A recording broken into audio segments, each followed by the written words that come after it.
Adapt IT delisted from the JSE earlier this month after the Valaris Group successfully acquired a near 64% stake in the business at R7 per share. This after an 8-month-long bidding war between Huge Group and Valaris for the asset.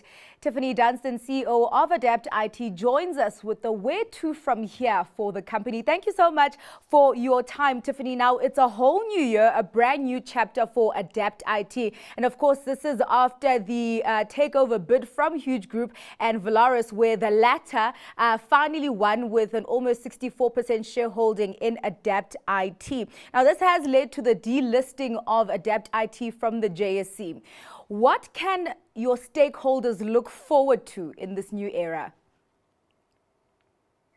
Well, where to from here? Thanks. That's a great question. And I think we're very pleased to have concluded the transaction. It's obviously been a very intense period. So we're able to regain focus now and invest more time on our customers and our products and our markets.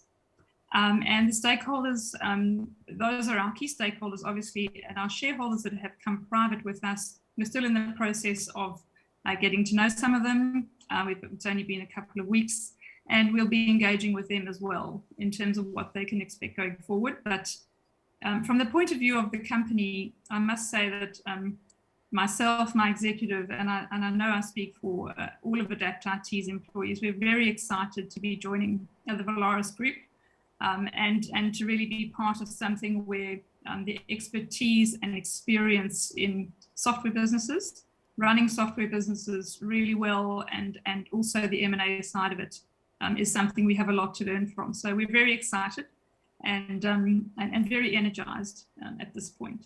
Yeah, and basically you're representing Valaris in the African market now. Talk to me about the offering that you are taking to Valaris as part of the group now.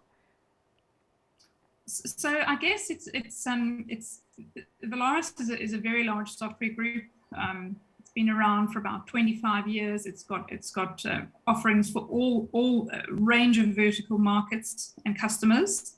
And it has customers in many countries. So, we will be able to assist Valaris in bringing those solutions to the continent to the benefit of our customers and our markets. And similarly, Valaris is acquisitive. So we do present an opportunity for good software businesses to look potentially at what the benefit would be of joining such a group. And so I guess it's really supercharging what we've done to date. And creating a lot more access to solutions into Africa and with the local knowledge that we have and the local presence that we have, and creating opportunities for great software businesses as well in the continent. And and not limited geographically. Okay, yeah. All right. So you're looking in all sorts of geographies. You're not just concentrating on specific ones. Well, I think we're mostly looking for software businesses with the kind of attributes that we value, which is really deep IP, vertical market knowledge, solutions that are really valuable to customers for the long term. And where we find those, those that would be appealing to us. So we're not geographically bound.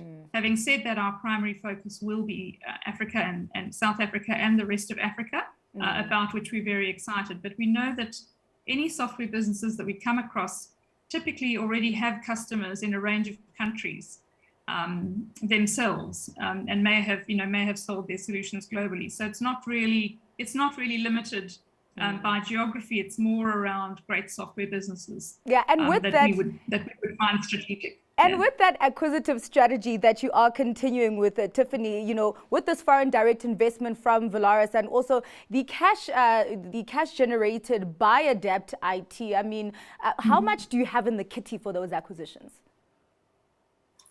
Well, we cash generative every year, and I must say we're very pleased to have our gearing way down as we last reported on our June results. It's very much lower. It's down, I think, to around 18%. So we do have capacity in our gearing, and we are cash generative every year. But we're not limited by our own balance sheet. If we do find acquisitions that are more sizable, we would be able to have access to capital from the Valaris Group.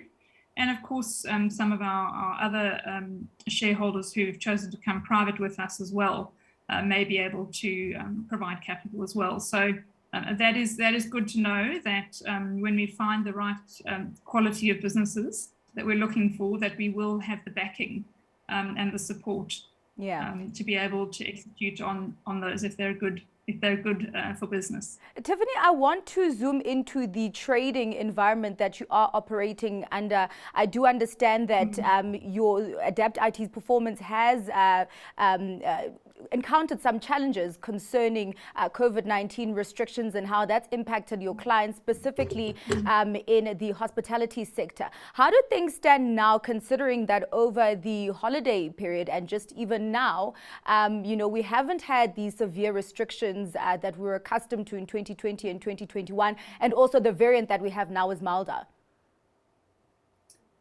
So I think it was very unfortunate that South Africa was put on the red list, and it damaged the tourism business that was booked for the December and January holidays, because we did identify in South Africa that variant first, but it's not to say that it emanated from South Africa, and that's really unfortunate. It was a setback, because I think the hospitality industry was really remobilizing and getting on the front foot again, which was very exciting for us.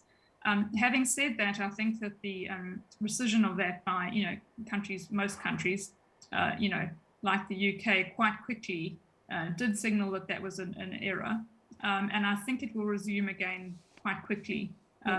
So it has been a really tough 2 years for that sector in particular, and we stand by our clients, to see them through that. It was another setback with Omicron, but we do really hope that that is the last of setbacks that the sector sees. Having said that, we do see some plus sides. We do see, for example, on the drive-through technology, a greater uptake. We all know about people want less contact in restaurants to reduce their exposure, etc.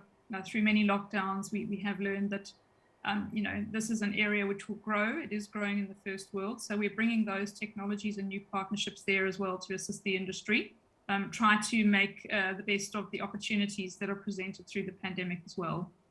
All right, well, thank you very much for that insight, Tiffany. Just taking us through Adapt IT's future under the Valaris stable, as well as the company not being part of the JC anymore. That was Adapt IT CEO Tiffany Dunsdon.